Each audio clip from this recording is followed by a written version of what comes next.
Why is it?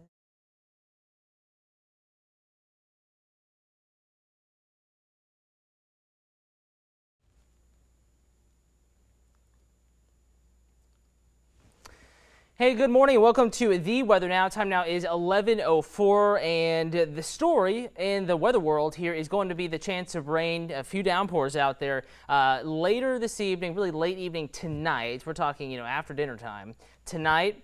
Through Friday morning, we're going to keep it light to moderate, steady, but occasional rain. Again, it's not constant. But, by the end of it all, pretty much everybody getting some rain. And then we're watching a really kind of narrow corridor potential for some really heavy rain and the possibility of a strong thunderstorm or two, particularly in our coastal communities. So kind of breaking down what I expect to happen. And we're going to get right to it this morning. Thank you for joining, for watching. If you're watching on the news app, weather app, Roku device, Amazon Fire, of course, you get a lot of information here. But a reminder, if you want to converse, ask a weather question, get some more detail, you need me to clarify something for you, you can navigate over to the WTOC TV Facebook page or WTOC 11 on Twitter, and we can converse, and hopefully I can help you out there. So weather need to know, we're kind of halfway through this. We're showing you this info this morning on the news at daybreak. Increasing clouds, that's already begun. We're going to keep the temperatures a little bit cooler because of the cloud cover moving and kind of blocking out some of the sun rays there. And we're going to keep temperatures in the low to mid 70s this afternoon, not the mid to upper 70s like yesterday. Some folks probably right around 70 degrees. And then we're going to take you a little bit further into the future. This evening tonight, showers increasing from west to east. So if you're watching from Toombs County, if you're watching from Coffee County, Jeff Davis County, well away from the coastline, your rain chance goes up first. Opposite, though, if you're watching from maybe Glenn County, if you're watching from all the way up in Beaufort County, your rain chance skyrockets last. We're talking early tomorrow morning. And through Friday, periods of rain, storms, and the possibility of a strong storm or two certainly in the forecast. So I can take you hour by hour now that kind of laid out the next 12, 18 hours or so, and be more specific as far as who has the greatest chance of seeing what. So this is one forecast model that we use, one of several, just one tool in the tool chest, so it's not going to get 100% right. This is not gold, but I think it has the right idea, and it's done pretty well so far, and we're going to go ahead and trust it going into the forecast here. Some minor adjustments are possible, but I think it has a good idea here. So going forward in time, notice how by 4 or 5, a lot of cloud cover. We're still seeing some sunshine out there, but definitely more clouds moving in from the west and southwest.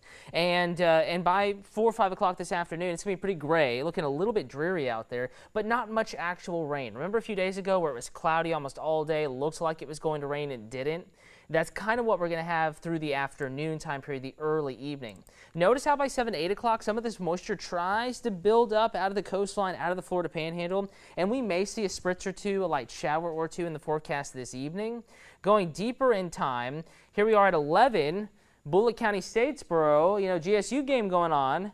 We may have a little bit of shower activity, not at the start of the game, probably not through the first half, but that last quarter or so, the last little bit of the game, we will be watching for the possibility of showers in the vicinity. So that's the outlook for Bullitt County. Rain chance increasing second half, really fourth quarter in the ride or the walk home. That's what we're going to be watching for you. And look what's going on in Waycross, Pierce-Brantley counties, Jessup, Baxley, Alma, Bacon County, Coffee, Jeff Davis County, the southern and the southwestern areas.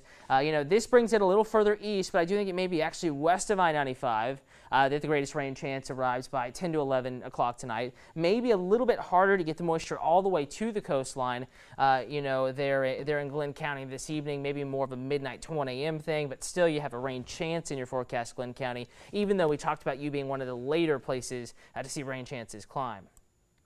And here we are 1, 2, 3 in the morning, and there are some downpours here, but notice not everyone's getting soaked. This is going to be scattered hit or miss stuff overnight into early tomorrow morning.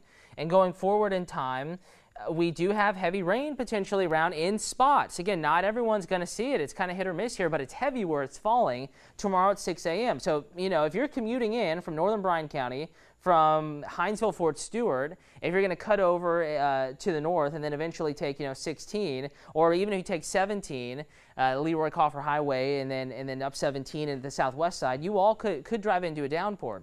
Now, this is just, again, one run of one computer model. The placement will change with the next model run, but that possibility is there of rain, locally heavy, in the area. But I think more of us seeing just kind of the light to moderate sort of rain overnight into the early morning, and then the chance of heavy rain actually increases as we go into the mid-morning time period, and this actually tends to, okay, so this is a little bit of a change from earlier. We're seeing strong storms, but the chance is a little bit further to the north, and we might see a mix of sun and clouds try to break out midday. We're not done with it just yet, though.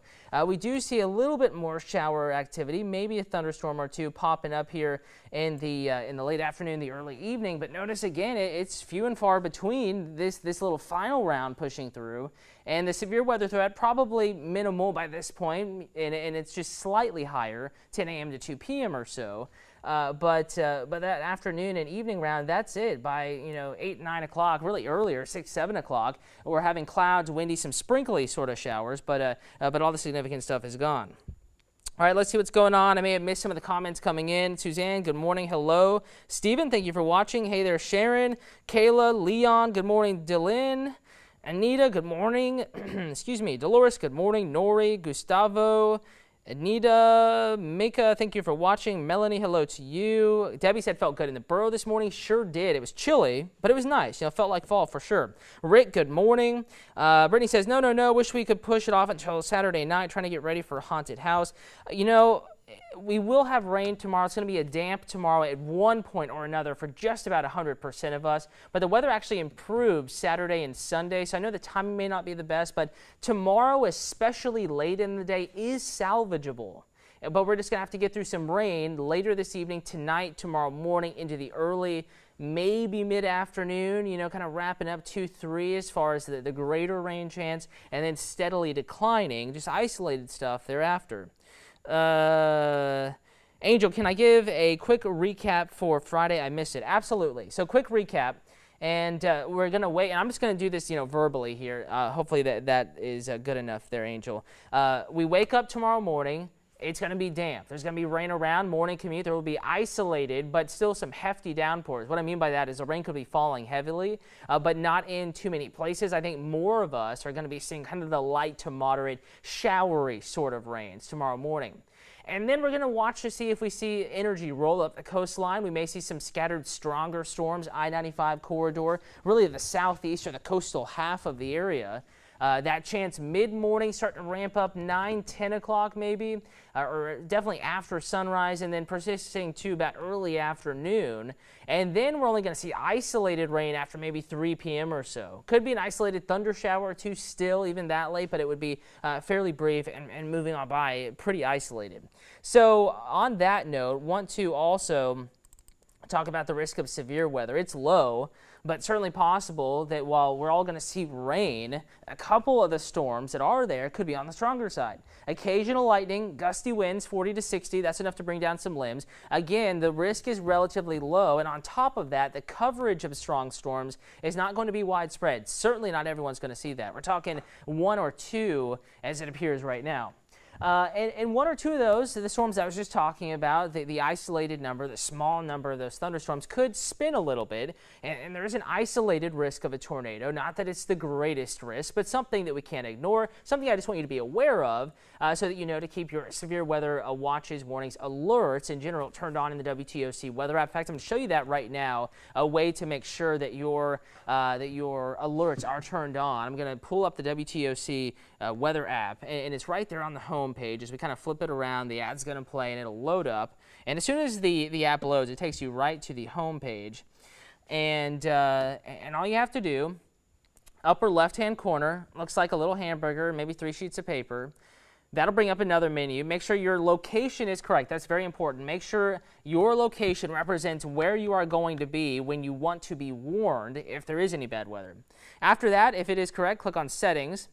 If you don't need to edit your location, The WTOC alerts that I'm toggling on and off right now, those are the video updates that the weather team sends you and sometimes alert you to. I think those are pretty positive, but if you don't need those, they're not necessarily crucial, but they tend to give you a heads up and we can break out specific parts of the forecast. Now, for severe weather alerts, go to weather alert types and you can simply, in our app, of course, here in the studio, we have everything turned on. You can kind of pick and choose what you want on, what you want off. You can do all of that and, really specify what you are concerned about, what you want you and your family to be warned about.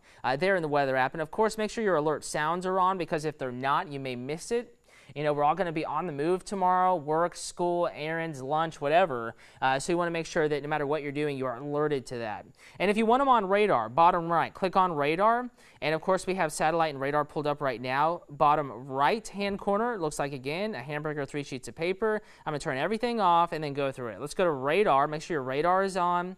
Overlays, it would be good to have lightning on and storm tracks on. As far as alerts, tornado and severe, that is what would be a good idea to have on tomorrow. Again, this is precautionary, y'all, not guaranteeing severe weather or anything like that, but there is a chance that a couple, keyword here, a small number of the thunderstorms that are out there tomorrow could become on the strong side.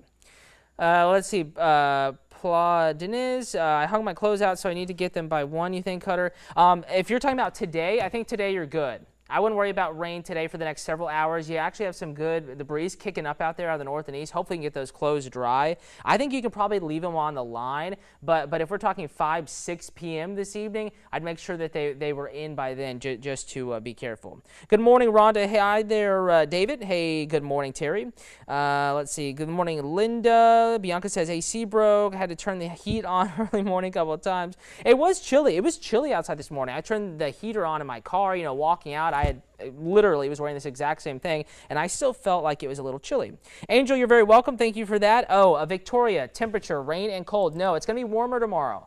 It's cool today, but warmer tomorrow. And remember, the day-by-day forecast, you want to get that first look. It's in the WTOC weather app as well. And here's the 7-day outlook. First alert weather day tomorrow. The morning commute may be slow for some. We simply want you to, and a lot of people do this anyway, check in with the forecast, radar, the news at daybreak tomorrow morning before you leave the house. You can check in with Dave and Jamie and Andrew throughout the day, and we'll be here to keep you updated. But just know what's going on and make sure you have a way to get warning in case an isolated 1 or 2 of those storms get strong in your neighborhood. You'll know what's going on. So that's what we're just asking you, kind of a favor here. Just keep an extra close eye on the forecast for that day, because the weather, could cause an issue or two. And then going deeper into the weekend and into next week, we're going to clear it out. We have another front moving through Monday. So our cooler days are likely going to be Saturday with a breeze, verging on upper 40s Sunday morning. And then Monday into Tuesday, another cold front moves through. We're back in the 40s and 60s there for a time, especially next Tuesday. You're very welcome. Fresh air, dry the sheets. Sleep on tonight. Glad you got them dry there. You're very welcome, Jamie. And again, it looks like everyone's kind of getting the gist here. We're going to go ahead and we're going to post a link to a web story, what I wrote this morning, with a general idea of what we expect. We're going to put that on WTOC.com. We're going to link it in the comments here. And just a heads up, subtle changes are possible, but really, again, we're still watching after sunrise tomorrow, more so, 9, 10 o'clock. To me, that's that mid-morning time frame through early to mid-afternoon, maybe through 2 or so in the afternoon as far as the area is concerned, for the strong thunderstorm chance. And then it's just isolated stuff thereafter, generally drying out, and will remain decent this weekend. A reminder, I will be in Richmond Hill at Way Station Coffee Co. Sweet Whimsy Cake Pops will be there as well, raising money for my Susan G. Komen Bigwig campaign. That is 8 a.m. to noon. And I put that on my Facebook page as well, WTOC Cutter Martin. I'd appreciate you checking it out, letting me know if you're coming. And if you have any weather questions while you are there, of course, you can ask those and I'll holler back. Chief Meteorologist Dave Turley is back in the Weather Center doing the forecast at noon. He'll have a look at radar where it's raining now to our west and its estimated time of arrival. All that coming up on the news at noon. Have a good afternoon, everybody.